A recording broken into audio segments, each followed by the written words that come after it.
Sometimes I coach clients on that one.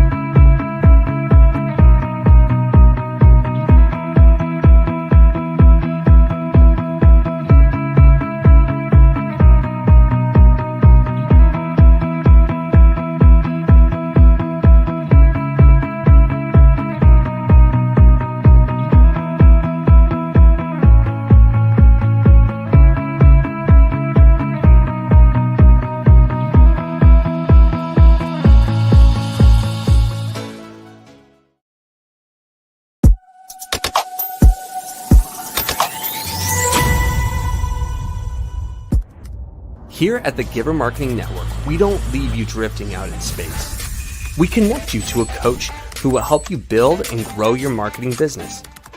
Our process acts as a guide on how to connect with other businesses, maintain good relations, and establish a presence on the Giver Marketing Network. Each member within this collaborative group will have the opportunity to leverage your talent and influence, a true network effect.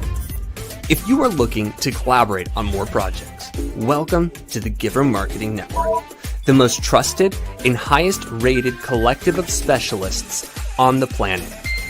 Here we have a group of like-minded professionals who focus on making valuable introductions and helping each other grow by teaming up. Imagine Upwork meets a network and a coach. The talent collectively includes services like visibility and SEO, creating logos, designing websites, managing social media, outreach messaging, visual storytelling, and much more. Think of what you could do with laser-focused allies, strengthening your business while offering your talent to the entire network. Click near this video for more information.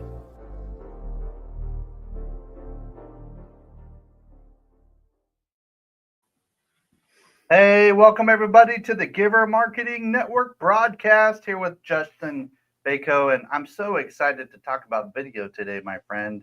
You and I have done some work together, and I'm so happy with the results of that work. I mean, we'll talk about that more later, but before we jump in, gosh, Justin, tell us a little bit about what we're going to be talking about today. And I know you have some visuals for us. Yeah. I'll be interrupting along the way, interview style. It'll be super fun, but tell us more what to expect. Yeah, so essentially today we're going to be talking about this big idea of trust in how to win business as a B2B organization or solopreneur. We're basically going to be talking about how to generate leads with video, specifically on LinkedIn. Okay, so we're going to get into the weeds a little bit. I like this. This is good. So I know that you coached me quite a bit on how to prepare for, being able to work with you and just get some basics ready. And I know we're going to cover some of those things today. So let's jump in. Let's bring up the visuals. Right. Justin, you'll have full control of that, so that'll be fun. And then I'll ask you, questions periodically. For those who are joining with us live or recorded, drop comments in wherever you're watching this live or recorded, because that'll help others kind of catch up with what's happening. It's a great way to take notes as well. So please drop some comments in. We might even feature them toward the end of the broadcast. So, all right, let's jump in, Justin. All right, let's do it. Welcome, everybody. We're going to talk about how to generate leads with video, specifically on LinkedIn. So today, this is a B2B discussion. This is not B2C. This is not D2C. This is if you're in the B2B world. We know how important it is to have a system for generating leads, but more important than a system is trust. No trust, no business. So that's the big idea today. If you don't have trust, you don't have business. A lot of people say they want sales in B2B, but if you walk back what it means to actually get a sale in B2B, it takes a lot of other things before that, doesn't it? It takes time, it takes touch points. It takes maybe, a trusted referral. Some people only work with referrals. They don't work with random marketing outreach. But we're going to learn about how you can actually build a platform for yourself and systematize a platform in order to build trust at scale, to win more business, to set you up to win more business. What we're talking about today is not a silver bullet, but it is probably the biggest move you can make in terms of ROI to enhance what you're already doing with your sales efforts. So we're going to talk about basically how to do video, how to do it efficiently. So this is a little bit about me. I spent the first 13 years of my life in France. Then my family is in the middle there. You can see, got 4 kids and my wife there on the left, 15, 13, 11, and 1 just turned 1 last week. My youngest, Adeline. So it's been a fun, happy place in the last year with a 10-year gap, and it's been a good place. So, and I'm also a big nerd. So we've got, a photo of me playing D&D there on the right. But I'm big into all the hobbies. I'm a big nerd. So video games, D&D, all sorts of things. So wow. So how did you go from living in France, starting this amazing family, and then jumping into the world you're in now and kind of serving people through video and making sure that they're able to get their message out and all those kind of things? How did that happen? I'll skip the long story because I've been marketing, you could argue, since middle school when I designed cards for my mom for a tea party. That was the first marketing experience I had. Actually, in grade school, that's what that was. But, I was in marketing for many years, always looking for the right fit. I read this book by John Warlow called Built to Sell, which was basically you got to do one service for one type of audience and do that in order to scale a business that is fun to run and also potential to sell. And I never really knew what that looked like because I was doing a little bit of everything for everybody as a marketer. And then the fall of 22, we had a client approach us, and they were the #1 broker in LA, and they wanted to do video content. They didn't want the large price tag, $12,000 plus travel, right? And so I had just come across Riverside, which is a podcasting software. And I thought, why don't we just use that to do a remote video session? So we did it. 30 minutes later, he'd been interviewed. We had a bunch of short clips that we put up on his Instagram, and his average views on videos went from 100 to well over 1,000 up to 5,000 views per video. It's the exact same content. It was just him delivering the content. And you might think, wow, he must have been amazing on video. He's actually really bad on video. He stuttered a lot. He never made eye contact. The lighting wasn't ideal because it was done remotely. There's only so much we could coach him on. But it really, that moment caused me to think, I wonder if there's other people out there who are really busy. They want to unlock the influence of video. They have followers. They have people that want to hear from them, that they're not just showing up online enough. And that was the start of what I've been doing now for the last 2 years with video marketing. Awesome. And it's great when you have friends and associates and power partners in the region where they can just call on you, and you have a superpower that can help them tremendously in such a short period of time. I was surprised working with you how quickly you got me into where I needed to be so we could go and record those videos. So I appreciate that. Okay, so let's jump in. You're going to be talking about some tips, some concepts, some principles today. The whole kick the boot. We're going to talk about the why video. We're going to talk about the how, and we're going to talk about what to expect. Right, the 3 things, the 3 big questions. Let's go. What are we waiting for? Let's jump in. So, like I shared, I've been doing this 2 years, and as a result, I eat my own dog food, as the saying goes. I create my own content because right from the start, I realized if I'm going to be doing this for others, I got to be doing it for myself, if not for no other reason, just to act as social proof, to show I know what I'm talking about. But also, I've discovered to help me figure out what the trends are, what the mistakes are, and be in essence a better coach for my clients. So I'm on all the platforms, and I've been doing this for a couple of years, and I know a thing or two about creating my own content. I pass all that knowledge on to our clients. This is an example of a few of our clients. We have a VC founder there on the left, executive coach there in the middle, and then a SaaS founder on the right. All B2B. And again, that's the context we're talking about today. Can this work for B2C? Probably. That's not our expertise. Our expertise is in B2B, because you can't sell a $50,000 service without getting to know, like, and trust somebody. You need to know a person in the organization. You don't buy $50,000 service from an unknown big corporation, which we'll talk about here in a second. And our philosophy is, you have good things to say, people need to hear it. There are people going to their grave all the time with fantastic information that they never passed on to the world because they never found a way to systematize the passing on of that information. So that's essentially what we do. We're helping people create a system around which they can easily, and even I would argue with some fun and some enjoyment, share their knowledge, one 90-second video at a time. And our mission is that there would be 10,000 folks in the world who are subject matter experts sharing their knowledge because of our work. So there are people like founders of companies, authors, coaches, Yeah. consultants, Yeah. thought leaders, public speakers of all kinds. They need to come into that modern era, and like Yeah. Justin's there to, and the team, of course, is there to kind of bring you into that modern era, so that you don't look like you're stuck back in the 90s, making phone calls with cords like stuck to the phone, and not really coming into the modern way of communicating, connecting with your audience. Okay, I got you. That's the modern way. Yep. Believe it or not. And you know what's interesting about that? I find that the people who see that as the future are the ones who are actually using it. And those who don't know are the ones not using it.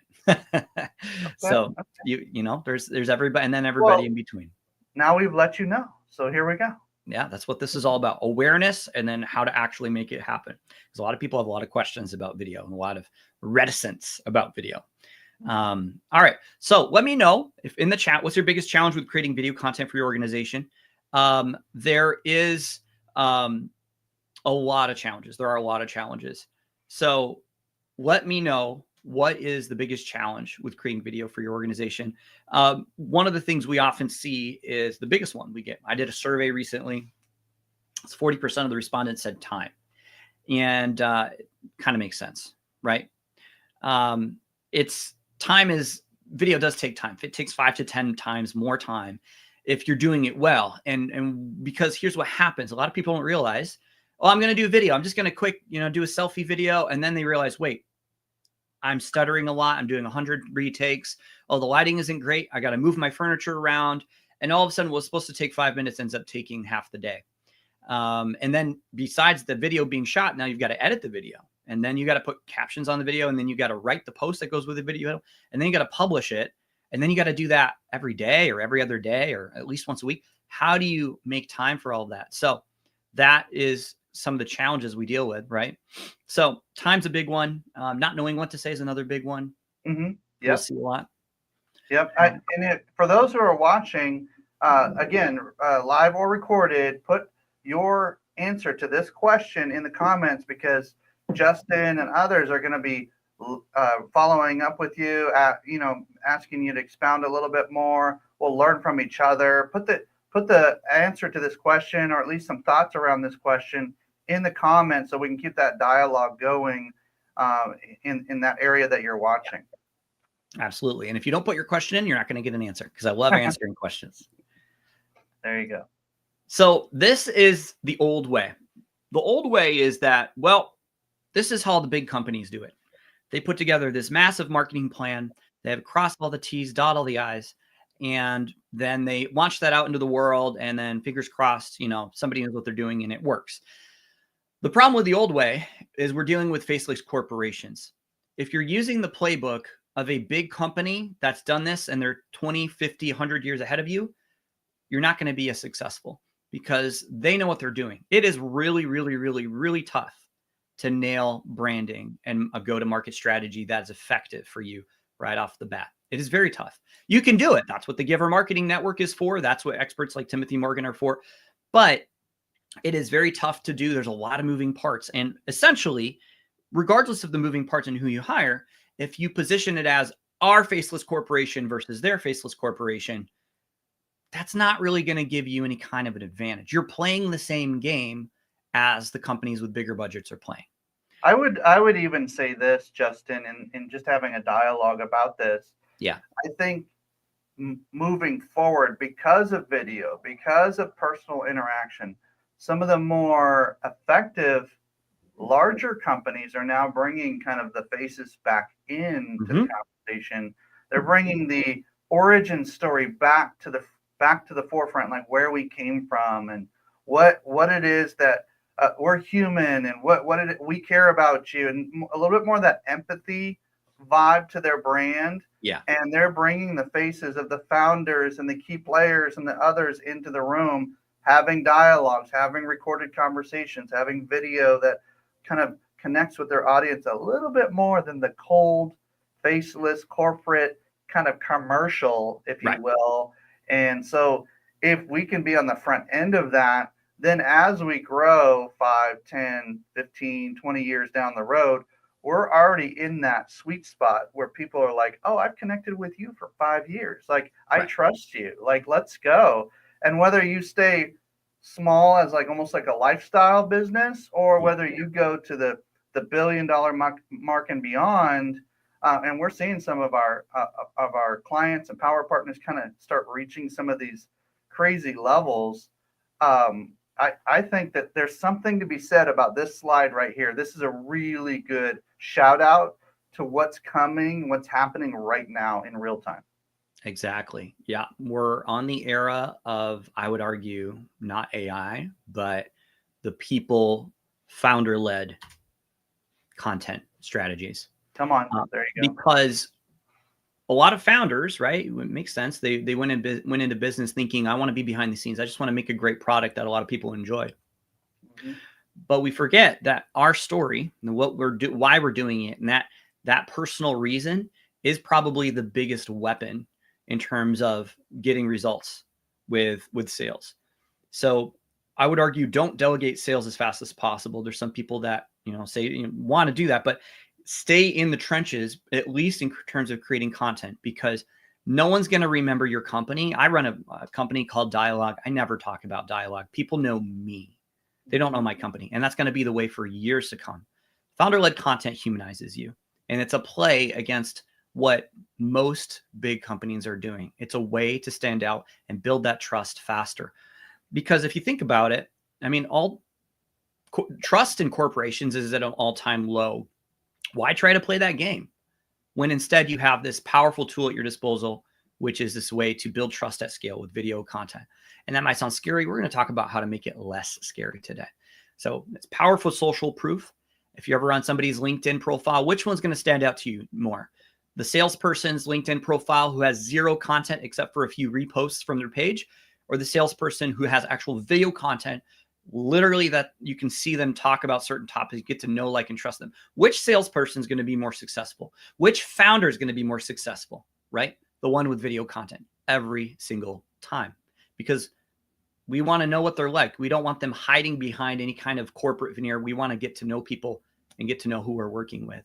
Again, I said it before, you don't buy a $50,000 service from somebody you've never met before. It also makes sales easier. There's a study by LinkedIn and Edelman that found that 9 out of 10 executives agree that when preceded by good thought leadership content, they are more open to sales and marketing efforts directed at them. That's a long stat. So let me repeat that. 9 out of 10 people are more open, executives, decision makers. They're more open to sales and marketing when it's first preceded by thought leadership. And what is thought leadership? Thought leadership is what's on your mind. What's your IP? What are the problems you've solved? How have you done that? Why? What would you do in this situation? What trends are you seeing? All the above. It shows that you know what you're talking about. So it makes sales easier. If you're a founder and you want to make sales easier for your team, don't look at all the hacks and all the different Apollos of the world and this and that. Invest in thought leadership. It's going to be the biggest sales enhancement you can do for your company. And then the other thing is it's going to give you better reach. You can create a post on LinkedIn and it goes to your network. You can create a short form video for LinkedIn and you can post it on every single other social platform. That post can't exist on all the other platforms, but that video can. So just by the nature of creating video content, literally the medium itself, you're able to get more reach across multiple platforms, which ultimately is what you want, especially if you're a small company. You want that visibility. If you don't play the game, you're not going to get any chance at bats. That's what video can buy you, better reach. All right, so here's some of the moments. We touched on this before. Here's some of the moments that we find our clients this is really suited for them, and this is maybe where you're at too. Some of the moments for these founders and solopreneurs are, they're feeling overlooked. They're clearly the best option, but other competitors are getting chosen. And so they're not getting chosen as a result, and they're feeling overlooked. That's a terrible feeling when you have more experience. I've had so many conversations with people over the years, like, I don't know why this competitor is getting so much, business when their product or their service is so below value compared to ours, even with the higher price tag. So that's a moment that often makes sense to move to this model. People telling our clients sometimes before they work with us, you should be doing video. Right? So there's this naturalness that some of us have toward doing video content. Maybe we're presenting, maybe we're very eloquent in our one-on-one calls, and we're being told that. A complaint is actually a moment where, no, I don't have time. Well, that's a perfect moment to then make more time by using video. Instead of trying to line up 100 one-to-ones, what if you use one of those hours and you create video content to then replicate yourself over those other 99 hours and more because you're doing video content? So it's actually a mindset shift. Pivot or a new launch. So you're trying to do something new or different in your business. And then maybe you've hit a LinkedIn plateau. If you are already on LinkedIn, you're posting content and you're not really seeing the results you want, that's a great time to think about doing video content. So we talked about thought leadership and why you want to think, some of the moments where it makes sense, but why video first, right? Why not just say, well, let's do some LinkedIn posts. Let's do some carousels on LinkedIn. Let's do some blogs. Let's work on SEO. Those things are all good and fine. And I do them and I recommend them. But why video first? Because the number one reason is it actually makes all those other things easier. Rather than move along and you're thinking, man, I got to do this content. And every so often I got to stretch, got to make all this time and reach for video and pull it down and make it a thing. Oh, whew, that was exhausting. Let's not do that for another year, right? That's a backwards view on doing video content. What if you flipped that and you said, let's create a system around which we can consistently create video content. Then all of these other things that we're doing content-wise, blog posts, LinkedIn posts, whatever it is, can flow out of that video content. Think about it. If you have video. I love that you said that. And I know that there's kind of a love-hate relationship with modern tools and other technologies that are coming down the pipeline, whether it's some AI or some assistants or some others that are helping. Once you create these videos, you have a library that's starting to develop here that can spin off. I mean, I'm just thinking about the conversations we've had, Justin, and the recordings we've had. I'm going, wait a minute, that would be a good blog. Like, what am I doing? Like, that just can't, especially, listen, ladies and gentlemen, if you're a verbal processor, connect with Justin like right away. Like, if you love to talk your ideas out, and if you are a thought leader and you have something to say, and he'll pull it out of you. Trust me, just trust me. Even if you're not a verbal processor, if you plan, prepare, and script everything out a little bit more, and he'll help you do that, you now have potentially 3, 4, 5 blogs, 3, 4, 5 pieces of content in addition to the long form and the short form.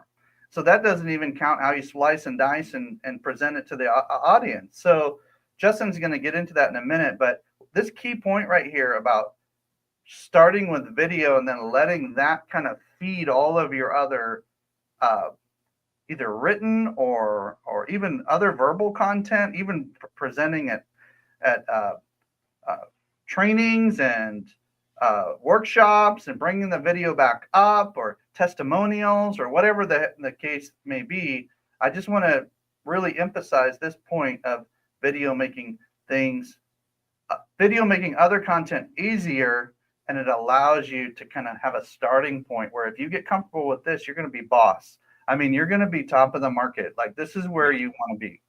Yeah. If only 2 to 3% of people are posting on LinkedIn in general, which is true, that's the stat straight from the horse's mouth, LinkedIn's mouth. 2 to 3% posting. How many of those do you think are doing video? 2 to 3%. So you can be in the top 1,000%, whatever that number, 0.01%, just by doing video and not even doing it well. Just by doing the video, because so few people do it. We assume, oh, everyone's doing video. That's not the case. That's because your feed is filled with video, but your feed is a giant funnel, right? It takes 1,000 people's content, puts it into one little place. But if you did the math, you did an audit, who in your network is actually posting, who in your industry is actually posting content, video content?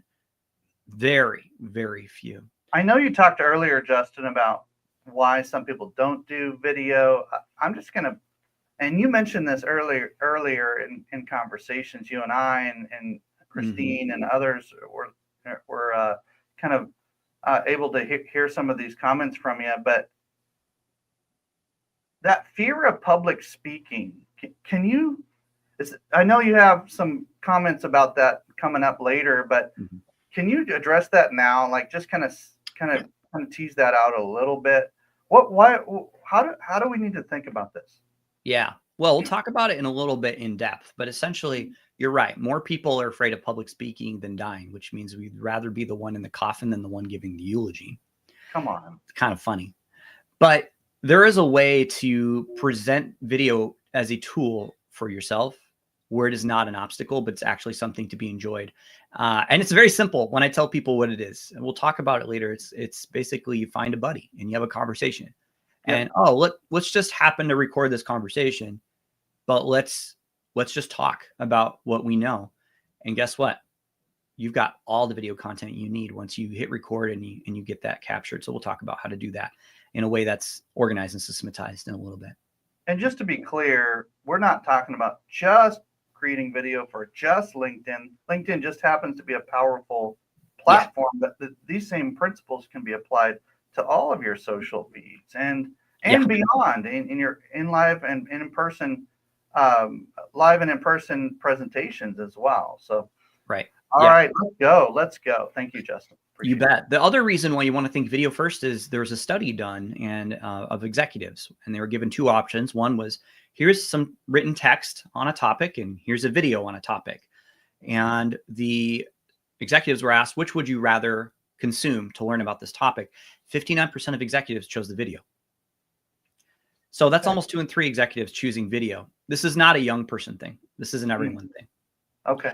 The other thing we see is it builds trust faster. We know that inherently. I don't need to cite any studies for you guys to kind of know that. You watch a video of somebody 1 minute long, you're going to get to know them way faster than you read 100 blog posts of theirs. You may not even know they wrote those blog posts actually, but you watch a 1 minute video, instantly you get to know what they're like and what their knowledge is like and where they're at with everything, what they're about. And then it also gives you more engagement. LinkedIn across the board says you'll get 5 times more engagement on a video compared to any other kind of content. Okay. That's just video. That's not even good video. Yep, I've seen that. Yep.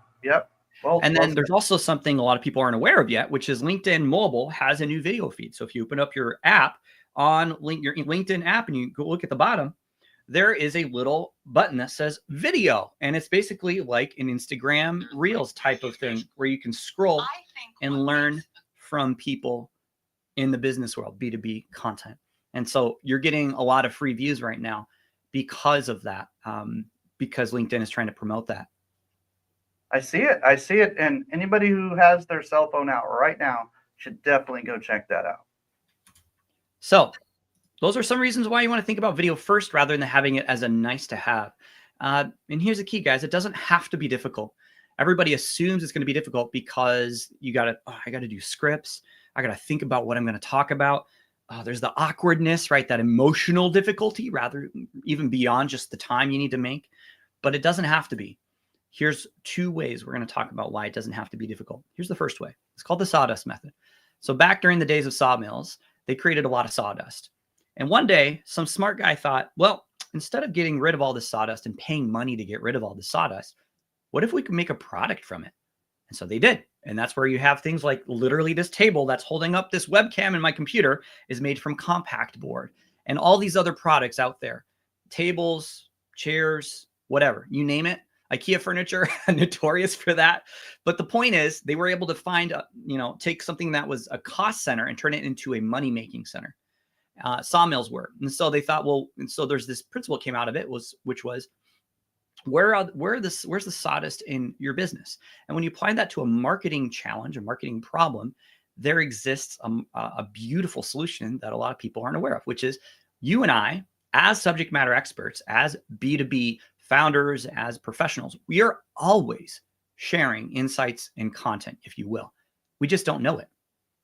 Whether it's a sales call, it's a call with a colleague in a networking call, or maybe it's something that we're responding to a literal question a client has in an email. That is all content. So if you apply the sawdust method to trying to capture the content you're creating along the way, it makes for way more opportunities to create really good content. Because guess what? That content's not going to be you trying to figure out what to say. You're already saying it. You're in response to actual problems you're seeing for your customers and your colleagues and other things like that. I'll say this, Justin, after working with you and getting a little bit more confidence, I think of the word encourage, like you're depositing courage into somebody. Like, you can do this. You got this. Like, you're in the corner, like saying, do this, jab here, block here, do whatever, right? You're actually giving some tips as we're preparing to shoot some video. And just to be clear, you were never in the room. like you're doing all this remotely, and that's wild to me. Like the fact that we can do that, super, super cool. But we started talking about this sawdust method. I'm like, yeah, I should, now that I have a little bit of, a few sessions with you, got some courage going, Justin's like a a bottle of courage, like just ready to go. Anyway, you can play with that later. But then I'll use that one. Yeah. Thank you. Anyway, as he started doing that, I was like, wait a minute. So I could literally just kind of chronicle some of the work that I'm doing.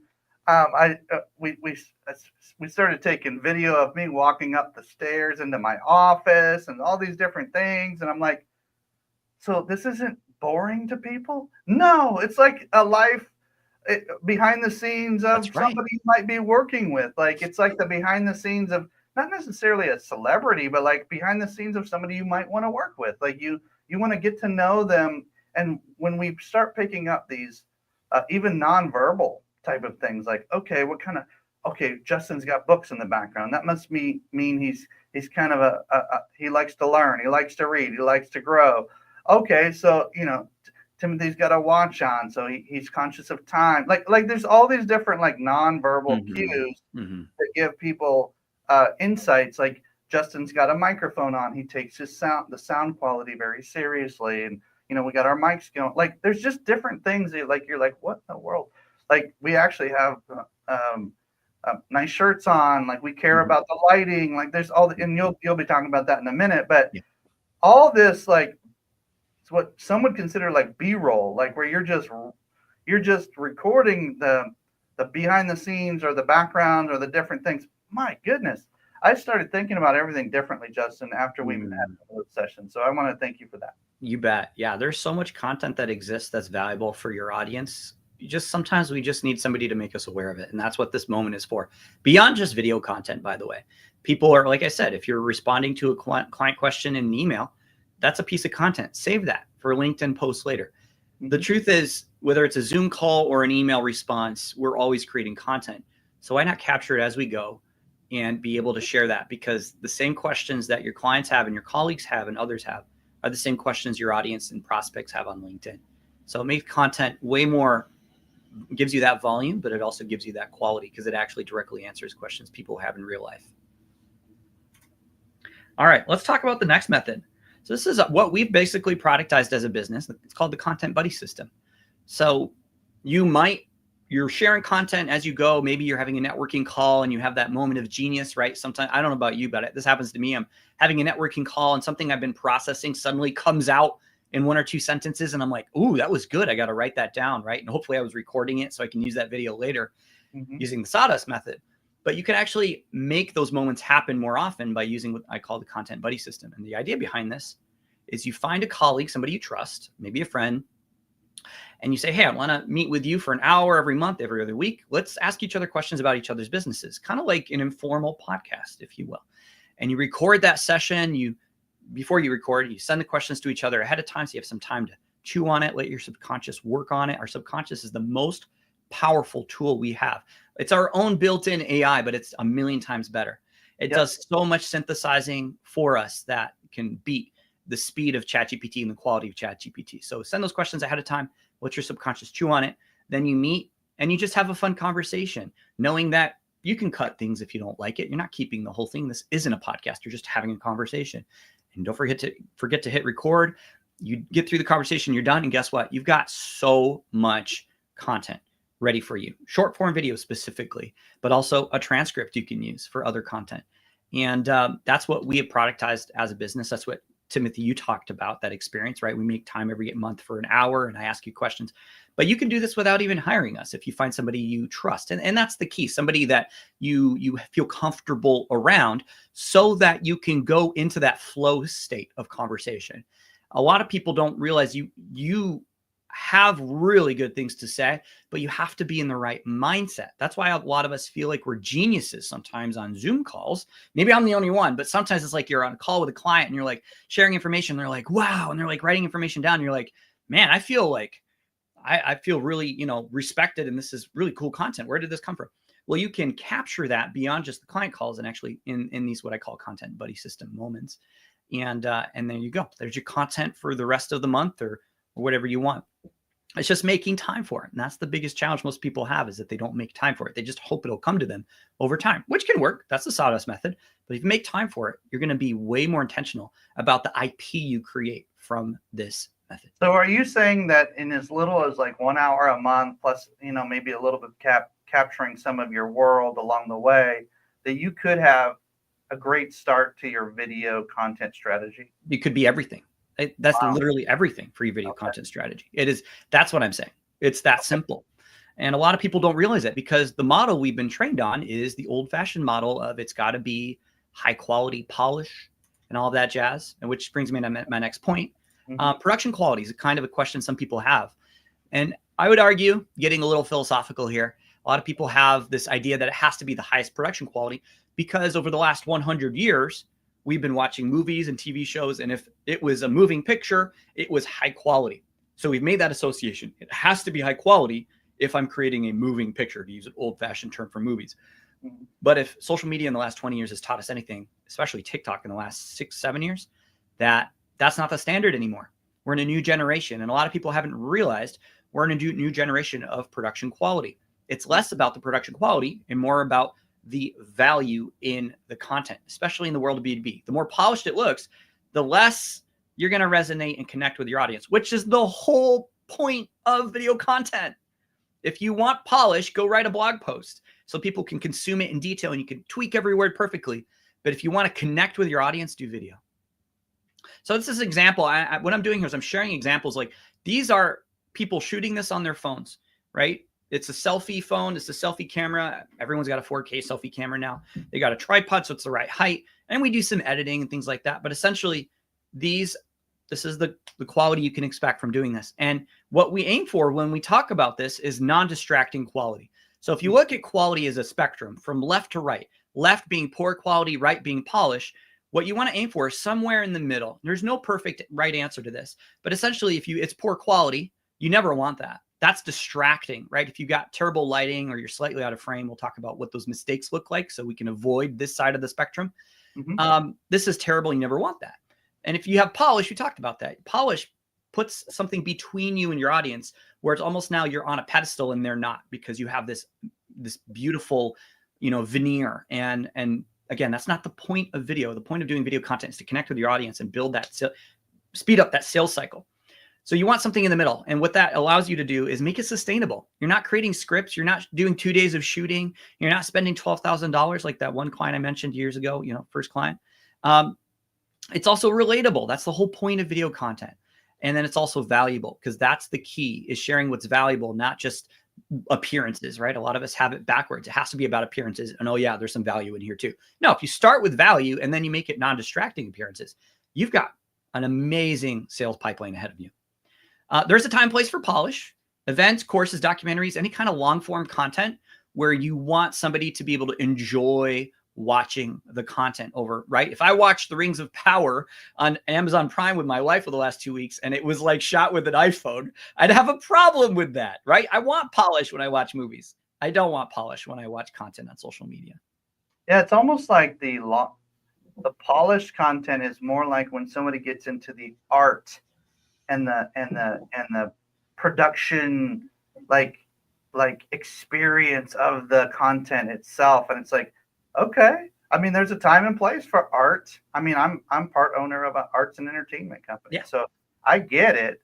But there's something to be said about what you're focusing in on here, is that middle sweet spot where it's you and I talking on a screen and bringing content to the audience. Like, let's just let's stand in a room together and let's do this, right? That's right. Yeah, that's exactly right. Here's a little bit of IP I've been putting together, but essentially it's kind of it talks about the old playbook in the B2B sales cycle. You think about sales cycles, right? What happens? You meet with the client, maybe you have a second meeting, and then they say, we need to think about this. We're not ready to make a decision yet. Q1 2025, we'll be making a decision. And you're looking at your watch and you're like, well, that's 6 months away, assuming you talked back in June. So how do you stay top of mind? How do you stay in touch to make sure you are preferred vendor for them when that time comes around? Well, the old way is traditional sales touch points. I'm going to go bug them with emails. I'm going to try to get on their calendar. Hey, how's it going? We have nothing to talk about because I know this is just a financial decision that's waiting other people, but let's just have this awkward, like just checking in email, right? That's the old way. And that, I would argue, is pulling trust away. You're an annoyance, you're an interruption. And it can work, right? There's a reason people do it. You should be following up tastefully. And I know, Timothy Morgan, you've got some ideas of how to follow up tastefully. But in general, most teams, it's a withdrawal of trust rather than a giving of trust or a giving of value. So when you invest in short form content from the founder or from the sales team, whoever is the thought leader on your team, you're actually putting little deposits of trust over time. So instead of withdrawing, you're depositing, and you're giving them chances to help you stay top of mind, but also to really see you as the best option for them. Because guys, I don't know if you've ever done this, but we often make buying decisions based not on literally, is this the best option factually, logically, but how well do I know this person compared to all the other people, right? I've definitely made purchases of expensive products and expensive services in my life, not based off of the inherent value of that product or service, but how well I knew the person selling it. So let me you're going to gain. Let me ask you a question here. So let's say somebody has a recorded video course or a recorded course of any kind. Whether it's written like in a playbook or whether it's a recorded course or any kind of course that somebody goes through.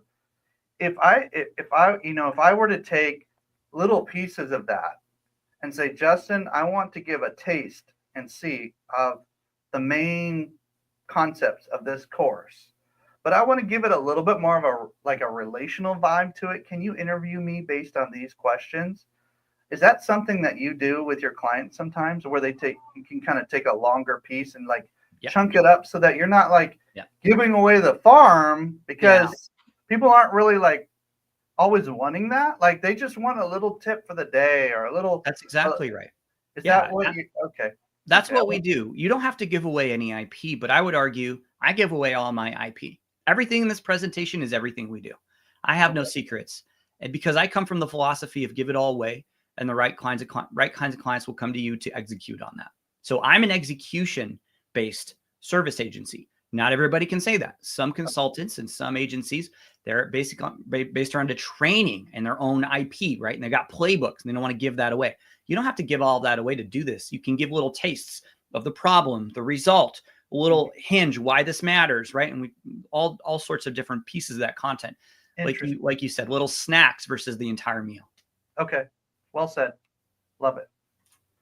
So let's talk a little bit about how here, after we talk about the sales cycles. This is a newer slide I put in here because I've been thinking about this a lot. You've got two sales cycles, right? You've got the old one. Let's talk about the withdrawals. The hey, don't know if you've been thinking about us. When's a good time to chat again, right? You could say those are negative touch points over time, and you can't send those every week or every day. That would be weird and annoying. If you had to every week you got for 6 months, that would be, I wouldn't want that. Nobody wants that. Hold on right there, Justin. That's a sweet reminder. Don't be annoying. Somebody put that in the comments. Don't be annoying. Christine, somebody out there, put that in the comments. Don't be annoying. Rule number 1 of Fight Club. Don't be annoying. If you're in the marketing, communication, media space, or if you're looking to hire somebody in that space, don't let yourself or them be annoying. It's not okay. It's literally the opposite of what you're pulling in the wrong people and you're pushing away the right people. It's not okay. So please continue. Thank you for the rant. Absolutely. And this is how you flip that from being annoying to being a sought out partner for your clients.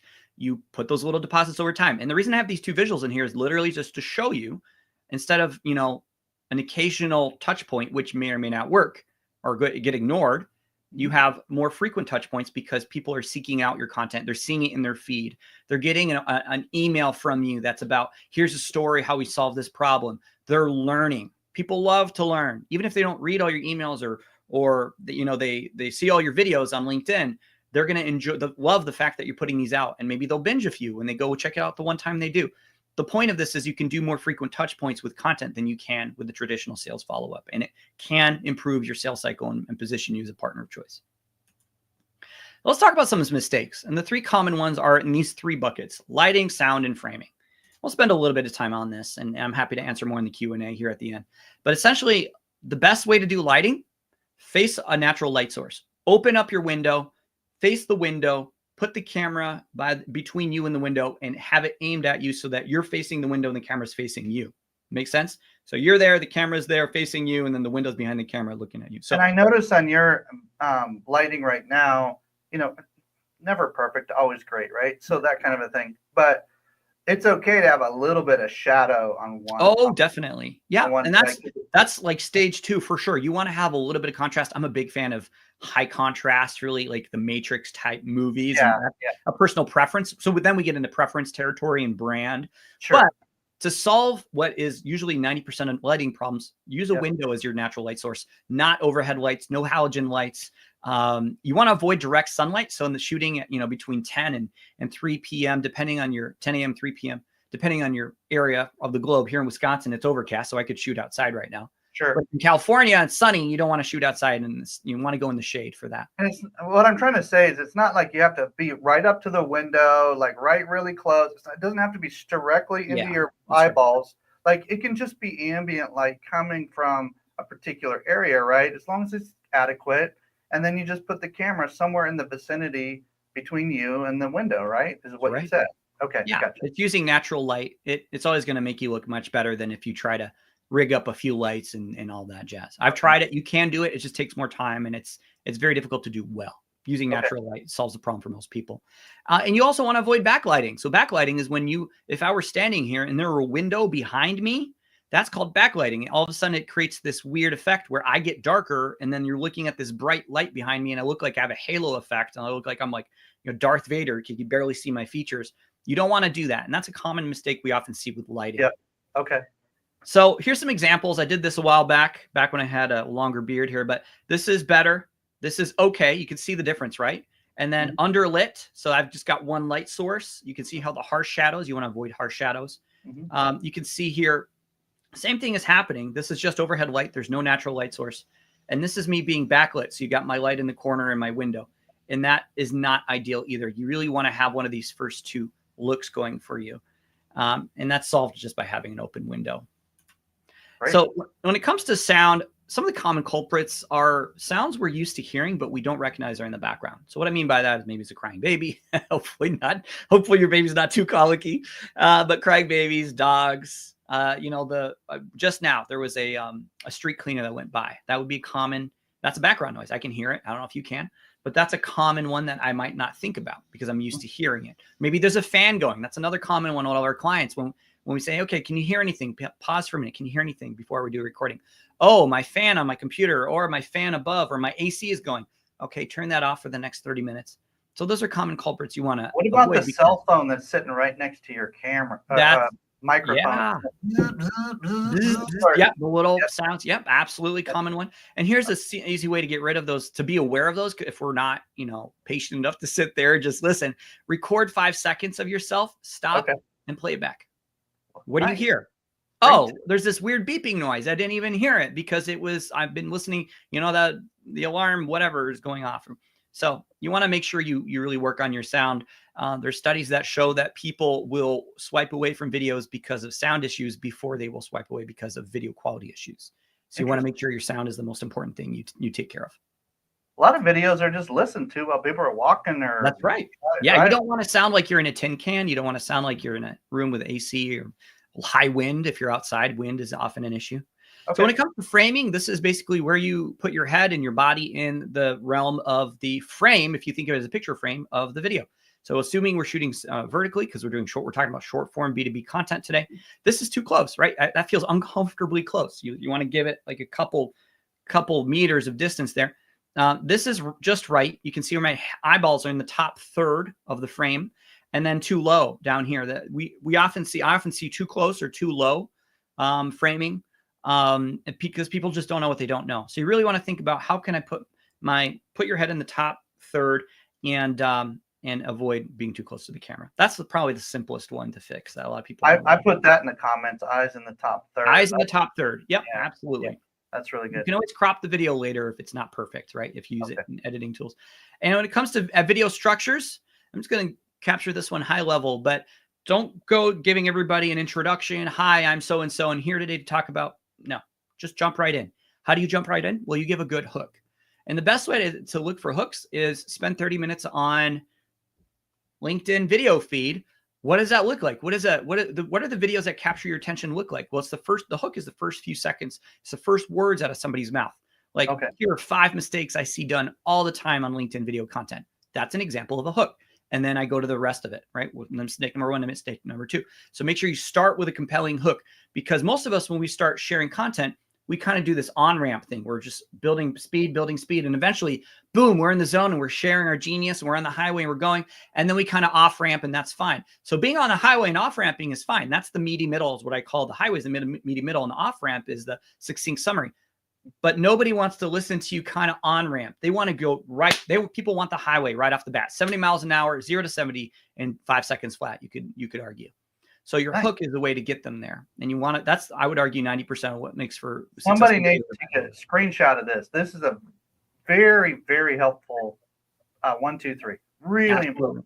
Think of it as a mini TED Talk. What good TED Talks, I think, have like 7 points to their structure, but what they all do really well is a fantastic introduction to draw in the viewer. So you want a good introduction to your video. That's what we call the hook. And by the way, we have hooks on my website, and I've got a video training on my website. If anybody wants the link, they can have that. It has 99.5 hook ideas for your next video. So here's a short version of what that looks like. I'm going to just show you the first part so you can see what the hook looks like. Your ideal clients are often the quietest on social media. What that means is that when you create content, right? So what does that mean? Well, let's listen in, and it causes us to think about what's the rest of the video going to be about. When it comes to editing, there's so many tools. I won't spend any time on that, but if anybody has questions, you can put it in the comments. So many good tools out there. So here's what happens if you do this right. If you do short form video content right for your B2B business. We had this happen with Lenore. She's one of our clients today. We've been working with her for a year. She was well known in small circles. She was speaking on stages. She wasn't really being active on LinkedIn. She didn't have the time. She's busy. She's a full-time mom of 2, and she's got all these team members she's managing. So what we did is we started working with her 1 hour a month, and we helped her produce the content. Nothing crazy about that. We talked about that model. But because she was so well known in small circles, once she started putting her content out there, everybody from her small circles started all congregating around her content. And all of a sudden now her impressions blew up. Her engagement blew up, right? 77 times more impressions doing short form video content than any other form of content before. Same with the engagement, up 365 times more engagement from video content than any other type of content she was posting before that. And we were able to help her be consistent.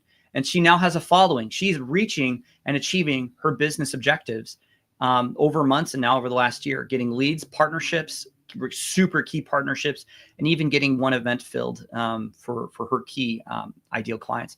So that's kind of what can happen when you decide you want to invest in video content, because you're taking that trust people have of you in small circles where you're well known, and you're moving it to a bigger arena where then other people can see, whoa, wow, who's this person? What are they talking about? Oh, I haven't seen her in 10 years. What's this? And you get to know you, like you, and trust you. And then those opportunities come because you're literally being visible online again. There's so many of our clients or, prospective clients that are already in our circle of influence. We haven't reminded them that we have something to offer them in a classy way. Absolutely. Through video. And so I appreciate the way that you're kind of having this conversation. Yeah, absolutely. This is more than just finding new clients. This is reminding old clients, which you could argue is the better way of doing business, because they're going to give you those referrals, and you want to stay in front of old clients and old partners just as much as you want visibility with new ones. And posting consistently video content on LinkedIn is going to help your B2B business do that, do both exceedingly well. Yep. All right. By now, qualified leads. The biggest leading indicator or lagging indicator you're going to get from video content, people are going to show up to calls with you, and they're going to say things like, I feel like I already know you. And they don't even know why. Put that in the comments. I feel like I already know you. That's really key. And if somebody's saying that, how good a lead are they? Think about that. They're bought in, not just to your content and the way you do business, your IP, your philosophy, your way of doing things, not just the way you run a business, but they're bought into you. There's a reason they're on that call. It's because they're excited about working with you. So that's a highly qualified lead. And how many of us could use more of those? Come on. People want this, not AI. AI is going to hit a plateau. I've seen already some stats. AI is hitting a plateau in terms of what it can do. But people have been wanting video for years, even before before AI came into the picture. And they're going to want more of it. I would argue even more so now than ever, because there's so much AI garbage out there. People want what's real. And that, yes, that is a pun. People want the reels that you put out there, but they also want the real you. So that's what video content can help you do at scale. And then the last thing is, remember the LinkedIn mobile video feed. That's a new feature. LinkedIn's gone mobile. Now they have given it high amount of real estate. It's important to them. Guess what? They're going to promote that if you're on there. And that's what we're seeing our clients do. I had 2-3 weeks ago, I did a video. I'm posting videos consistently to my network. I had one video hit 150,000 impressions just because I was doing video. So you're going to miss every shot you don't take, right? As the saying goes. So you give yourself more of a chance of success when you. So what you're saying is the algorithms on most, if not all of these platforms, including LinkedIn, are very favorable toward video content that's getting at least a little bit of interaction. Absolutely. Yep. You're setting yourself up for success content-wise when you use video. So let me know in the comments what's your biggest takeaway today, and we'll wrap it up there with a couple minutes left for Q&A. Here's the goodie we forgot to tease at the front end of my amigo. Listen, if you want to connect with Justin on LinkedIn, check out his content, connect with him, send a connection request. He'll make sure and reach back out to you. If you mention the word giver, he might even have some extra goodies for you. I just know Justin. He talked about the 95 example hooks and some of these other different resources. He might even be able to give you some of the content from the slides. Like, just ask him what you want to know more about. Mention the word giver, and he'll know exactly what you're talking about. Yeah. But start by connecting with him on LinkedIn. You're going to see that in the comments as well, the link to his LinkedIn profile. So grab your phone, take a quick snapshot of this, connect with him really quickly. Take a couple seconds to do that, and the value will be immense. Justin is a giver. That's why he's part of the Giver Marketing Network, and we appreciate his work. So with that, we only have a couple of more minutes, but I do want to bring up, let's keep this up on the screen, Christine, but I do want to bring Christine up and see if we have any kind of interesting comments, questions. There's been some great comments coming through in the feed. I can see them right now. People are taking notes, of course. But any questions? I know, Christine, you had one question about, what was it, short form content or shorter videos? Well, I know we were mentioning LinkedIn. I was like, I have not done anything on Reels for LinkedIn. I don't even know how to do it. Sure. It's the same as any other platform. And one key tip a lot of people aren't aware of, you want to upload it natively on your phone or on your computer. A lot of people think, if I just post a link to YouTube, that's how you do it. But the LinkedIn algorithm actually suppresses the reach of any post that has an outbound link, because they want people to stay on the platform. So if you upload your video natively, especially if it's video, if it's vertical, then meaning this shape, not this shape, that video will go out to your first degree network and have a chance to get picked up by the new LinkedIn mobile video feed algorithm to get those, hundreds of thousands of impressions. So you want to make sure you're doing the vertical. So if you're uploading the vertical video, then it has a chance of making it into the reel space. Yeah, vertical, under 2 minutes or so. And it's not going to take everything. It's kind of like a lottery right now. Sounds like fun to me. And there's different names for these shorter form videos or shorter length videos. YouTube has, shorts, and Instagram has reel. And is there a name for the shorter videos on LinkedIn? I don't know. I use short form as a generic term, but some people call it reels. Some people call it shorts, YouTube shorts. Yeah. Some people say TikToks. There's no commonly used nomenclature other than short form video. All right, cool.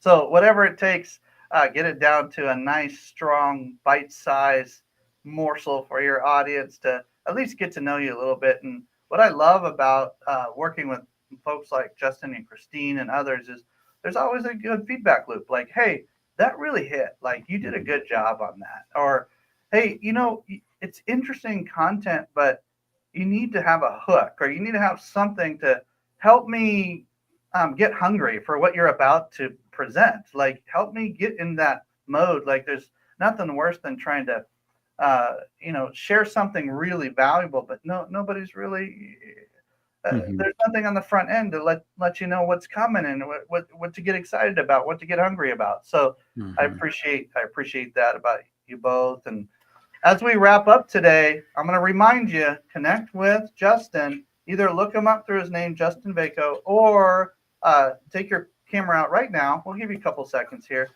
before we take it down to go ahead and scan that QR code and connect with him on LinkedIn. Mention the word giver, and you'll have some extra goodies for you. Oh, yeah. That's a good stuff. All right. Well, hey, thanks again, Justin. And before we wrap up and kind of land the plane here today, Christine, you had one more thing we wanted to kind of mention. I'll pull down the QR code in 3, 2, 1. And I want to remind Justin to go ahead and check the comments, because we ran out of time for you to answer all the questions. So be sure to go back and check those comments, because I see comments coming through and people having more questions. They are interested in your topic today. And we want to remind everybody, we have Networking for Marketers on every Wednesday. So that's 10 a.m. Pacific or 11 Eastern. And this is our give back. This is our no cost event that we have with Giver Marketing. We don't want you to be a lonelypreneur. So come hang out with us. Come hang out with other marketers. Tide rises all, and we love to offer advice and share. We all have different areas of expertise. It just makes it so much fun. So givermarketing.com/networking. Register once, save the link, and come party with us. Come on, if you're a marketing, communications, or media professional of any kind, if you're even in the arts and entertainment world and you love working with marketing and communication professionals, Wednesdays, 8 a.m. Pacific, and I believe that's 11 a.m. Eastern, if my math is correct on that, correct? It is. And Christine will be facilitating that, and we'll have a lot of fun connecting with each other, getting to know each other well enough to work together. Everything from white labeling each other's services, going after larger clients, doing all the different things that we can do together. Hey, don't be a lonelypreneur. Come on, jump in. Let's have some fun. All right. Well, God bless you guys. We'll see you next week. Great job. All right. Thank you. Talk to you soon. Everybody reach out to Justin. It'll be good.